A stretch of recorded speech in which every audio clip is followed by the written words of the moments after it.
My dear students, आप सभी का स्वागत है। स्टूडेंट्स, आज से मैं आप लोगों के लिए स्टार्ट कर रहा हूँ 36 भाग 2 क्लास 10th का। तो मैं तो इग्नू का प्रिपरेशन करा रहा था, मैंने सोचा भाई आप लोगों के लिए भी स्टार्ट कर दूं।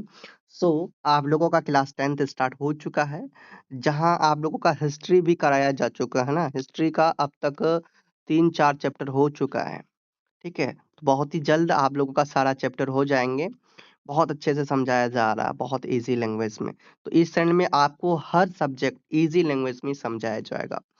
तो आज मैं हिंदी खुद से मैं ही कराऊँगा हिंदी, बाकी इंग्लिश करा रहे हैं अमर सर, खुशी मैम करा रही है हिस्ट्री आप लोगों का। इसी तरह से आप लोगों का क्लास 10 बहुत अच्छे से करवाया जाएगा। तो आप लोग फटाफट जुड़ जाइए। आप चैनल में न्यू हो तो चैनल को ज़रूर सब्सक्राइब कर लीजिए। तो आज जो हम लोग स्टार्ट करने वाले हैं स्टूडेंट्स, देखिए ये जो आपका है न्यू सेशन वाला जो बुक है 26-27 वाला न्यू रीप्रिंट आया है आपका 26-27 वाला। तो बाकी सब में सब तो वही है, लेकिन ये बुक जो है कि फिर से प्रिंट हुआ है, 26-27 लिखा हुआ है, रीप्रिंट देख सकते हो। बहुत अच्छा तरीके से इस बार बुक बनाए गए हैं, थोड़ा-सा कुछ-कुछ जो पिक्चर्स को थोड़ा-सा ना और भी डीप किया है यहाँ पे। आज जो हम लोग करने वाले हैं स्टूडेंट्स, तो वो करने वाले हैं चैप्टर 1 और चैप्टर 1 में सूरदास के पद हम लोग करेंगे, है ना? आप लोग फटाफट जुड़ जाइए। तो ये जो मैं क्या दिखा रहा हूँ, तो आप लोगों को पता है ना कि ये जो है आप लोगों का सबसे पहले आज जो हम लोग करने जा रहे हैं, वो करने जा रहे हैं सूरदास, ठीक है? तो सूरदास में आपका यही है पहला ये पद हम लोग करने वाले हैं। एग्ज़ाम में इसी पद से बहुत सारे क्वेश्चन्स रहते हैं। "उधो तुम हो अति बड़भागी, मन की मन ही माँच रही, हमारे हरि हारिल की लकड़ी, हरि है राजनीति पढ़ी आए।" तो ये देखिए आपका सूरदास का जो पद है, इसको बहुत ही ईज़ी लैंग्वेज में मैं आपको एक्सप्लेन कर दूँगा, ताकि आपको एग्ज़ाम में बहुत ही काम आए। चलिए टाइम वेस्ट नहीं करते हुए हम लोग स्टार्ट करते हैं सूरदास के पद। देखिए ये आपका काव्यखंड है। तो देखिए, आप लोगों का ये जो है सूरदास का जन्म, ये सब ज़रूर आप लोग पढ़ लीजिएगा, क्योंकि देखिए सूरदास के बारे में ये पढ़ना इसलिए ज़रूरी है क्योंकि एमसीक्यू जो एग्ज़ाम में एमसीक्यू क्वेश्चन जो पूछे जाते हैं, उसमें इनके जो डेट-वेट बहुत आपके काम आएँगे। तो ये आप लोग पढ़ लीजिएगा, क्योंकि ये आप लोग खुद से पढ़ सकते हैं, इसे खुद से पढ़ के समझ सकते हैं। तो हम लोग क्या करेंगे सूरदास के पद को देखेंगे। यहाँ से स्टार्ट हो रहा है। ध्यान से आप लोगों को समझना है, एक-एक पॉइंट ध्यान से समझना है। चलिए, तो पहला जो है आपका स्टेप में है, देखिए क्या है? पहला पैराग्राफ में पहला पद क्या है इसमें पूरा? तो यहाँ पे है, "उद्धव तुम हो अति बड़भागी।" तो यहाँ पे जो उद्धव है, उद्धव का मतलब पहले समझिए ताकि आपको ये पूरा पद समझ में आए।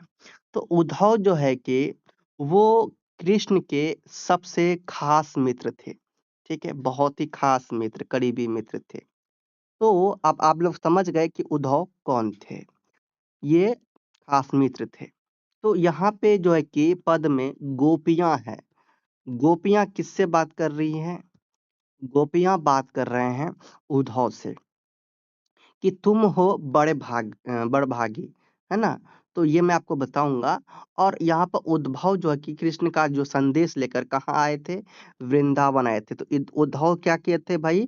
कृष्ण का संदेश लेके वृंदावन आए थे और यहाँ पे गोपियों को ज्ञान योग सिखाना चाहते थे। तो आपने क्या देखा? पहला जो है कि उद्धव तुम हो अति बड़भागी, गोपियाँ कहती है, हे उद्धव तुम बहुत ही भाग्यशाली हो। क्यों? क्योंकि तुम्हारा जो मन है वो कृष्ण के प्रेम में नहीं डूबा, इसलिए तुम्हें हमारे जैसा दुःख नहीं हो रहा है। तो यहाँ पर वही है आपका है ना? तो यही कह रहे हैं। और अगला है यहाँ पर, अपरस रहत स्नेह तगातें नाहिन मन अनुरागी। ठीक है? तो यहाँ पर कह रहे हैं कि तुम्हारा जो मन है वो प्रेम के बंधन में नहीं बंधा है। तुम हमेशा शांत रहते हो, लेकिन हमारा तो मन कृष्ण के प्रेम में पूरी तरह बंध चुका है। ठीक है? उसके बाद अगला है, पुर इनि पात रहत जल भीतर ता रस देह नादागी। तो कह रहे हैं जैसे कमल का पत्ता पानी में ही रहता है लेकिन भीगता नहीं है, वैसे ही तुम संसार में रहते हो, है ना? संसार में रहते हुए भी मोह माया से दूर हो। लेकिन हम तो कृष्ण के प्रेम में पूरी तरह भीग चुके हैं, है ना? और आगे है, ज्यों जल माह तेल की गागरी, बूंद ना ताको लागी।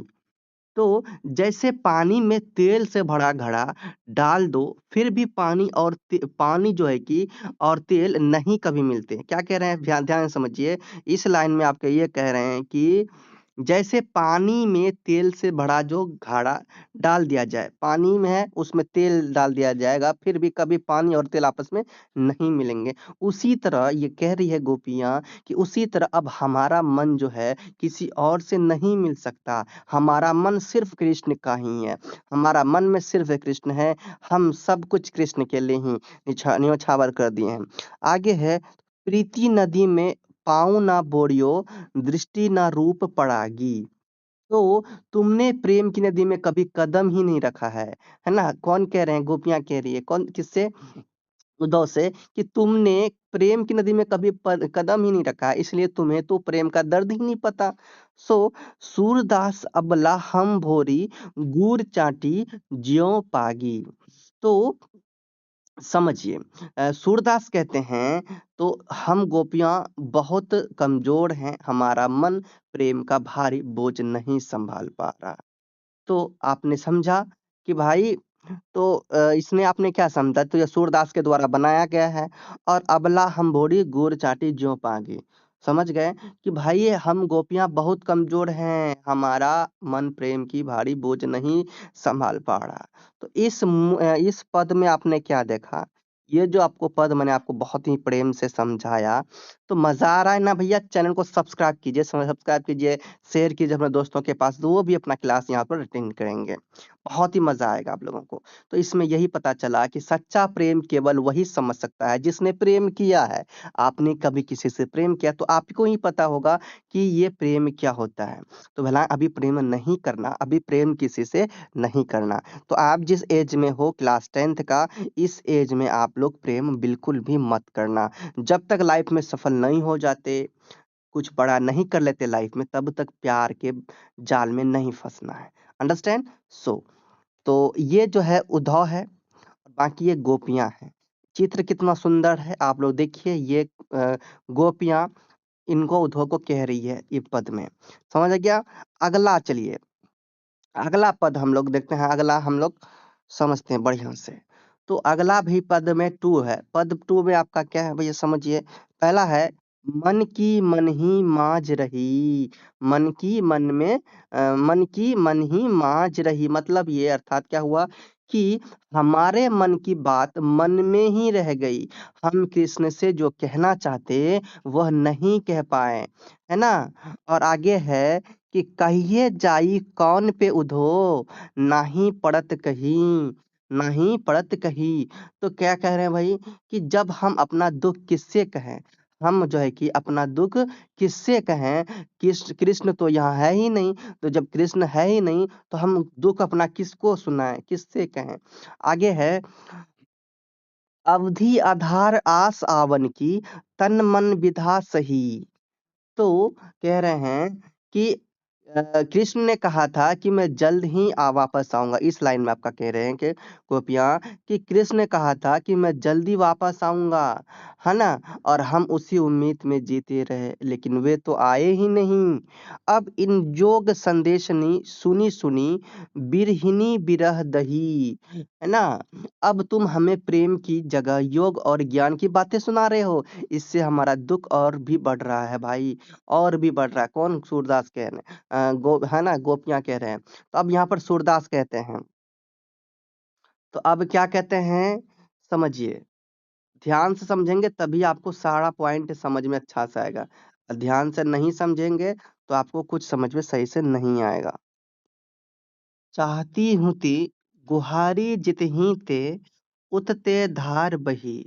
अर्थात जहां से सुख की आशा थी वहीं से दुख प्राप्त हुआ। इसके बाद गोपियां कहती कि अब वे धीरज कैसे धरे, कृष्ण ने प्रेम की सारी मर्यादाएं तोड़ दी। ठीक है? तो यहाँ पर कह रहे हैं भई कि गोपियाँ क्या कहती है कि हम जिस श्री कृष्ण से रक्षा और प्रेम की दुहाई लगाना चाहते हैं, तो वहीं उससे विरह योग की संदेश दुखद धारा बहने लगती है उनकी, ठीक है? और आगे आपका है सूरदास अब धीर धरहिं क्यों मर्यादा न लही।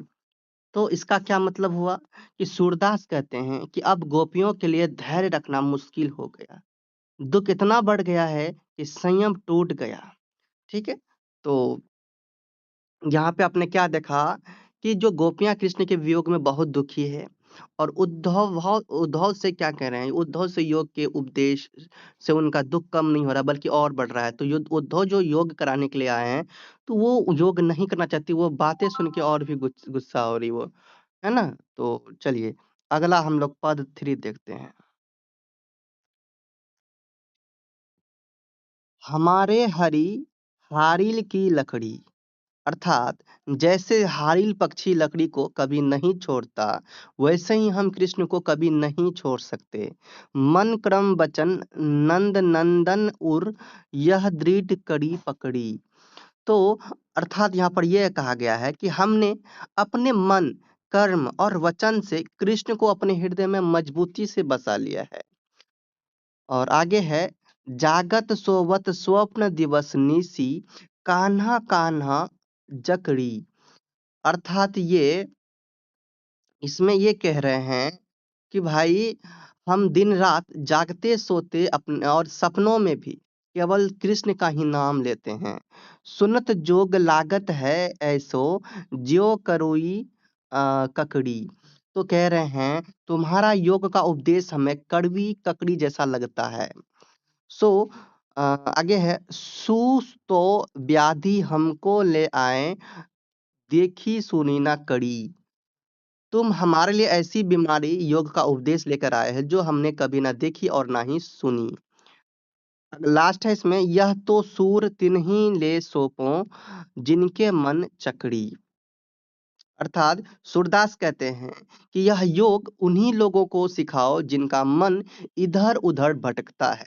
हमारा मन तो सिर्फ कृष्ण पर ही लगा हुआ है। सो ये पद 3 भी कंप्लीट होता है और ये पद 4 को देखते हैं। पहला लाइन है पद 4 में हरि हैं राजनीति पढ़ी आए। अर्थात गोपियां व्यंग में कहती है कि लगता है कृष्ण अब राजनीति सीख कर आए हैं। समूझी बात कहत मधुकर के समाचार सब पाए।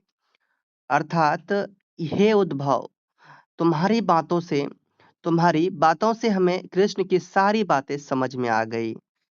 एक अति चतुर हुते पहले ही अब गुरु ग्रंथ पढ़ाए। पहले ही कृष्ण बहुत चतुर थे, अब तो फिर और भी ज्ञान सीख गए हैं, है ना? आगे बढ़ी बुद्धि जानी जो उनकी जोग संदेश पठाए।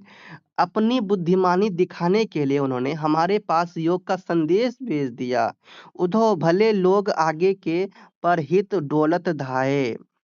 तो यहाँ पे कह रहे हैं क्या कह रहे हैं भाई? कह रहे हैं कि अच्छे लोग तो दूसरे का भला करते हैं लेकिन कृष्ण तो हमें दुख ही दे दिया, है ना? अब अपने मन फेर पाहिए चलत जू हूते चुड़ाए। यहाँ पे कह रहे हैं कृष्ण हमारा मन चुराकर चले गए। अब वे चाहते हैं क्या चाहते हैं? वे चाहते हैं चाहे तो अपना मन कहीं और लगा ले लेकिन हमारा मन तो भाई उनके पास ही है। ते क्यों अनीति करे आपुन जे और अनीति छुड़ाए। जो दूसरों को अन्याय करने की शिक्षा देते हैं वे स्वयं हमारे साथ अन्याय क्यों कर रहे हैं? राज धर्म तो यह सूर यानी सूरदास यहाँ पे कहते हैं जो प्रजा ना जाहि सताएं। तो यहाँ पे क्या कह रहे हैं? यहाँ पे कहा जा रहा है सूरदास कहते हैं कि एक अच्छे राजा का धर्म है कि वह अपनी प्रजा को कभी दुख ना दे। तो यहाँ पे आपने इस पद में क्या आपने देखा गोपियाँ कृष्ण से नाराज़ नहीं बल्कि प्रेम से शिकायत कर रही है कि उन्होंने उन्हें छोड़ दिया और लोग जो है कि और योग का छोड़ने के बाद वो योग का संदेश भेज दिया, तो इससे और भी वो दुखी हो रहे हैं, ठीक है? तो अब देखिए हम लोग नेक्स्ट देखेंगे, ठीक है? नेक्स्ट देखेंगे। अब देखो यहाँ पे नेक्स्ट क्या देखेंगे कि ये जो हम लोगों ने कंप्लीट कर लिया और यहाँ से आप लोगों का क्वेश्चन आंसर है। तो नेक्स्ट क्या देखेंगे भई क्वेश्चन आंसर जो है आपका ये आप लोग ये समझो कि ये जो आपने गुड़ा पूरा ये पद पढ़ा, समझा तो ये अपने मन से क्वेश्चन आंसर को लिख सकते हो। फिर भी आप लोगों का इसको क्वेश्चन आंसर चाहिए इसका क्वेश्चन आंसर चाहिए तो आप लोग कमेंट करना कि भई सर प्लीज़ इसका क्वेश्चन आंसर हमें करवा दो और मैं क्वेश्चन आंसर भी करवा दूँगा। बाकी ये बहुत अच्छा से मैंने आप लोगों को करवाया है। मज़ा आ गया होगा, समझ में आया होगा तो मज़ा आ गया तो फिर चैनल को सब्सक्राइब कीजिए और इसी तरह से मैं आप लोगों को क्लास कराते रहूँगा। पोएट जो ये याद रखना सूरदास है, ध्यान देना। सो दोस्तों मिलते हैं नेक्स्ट वीडियो में। जाने से पहले बोलिए प्रेम से रहो, प्रेम से पढ़ो, प्रेम से बोलो। All the best.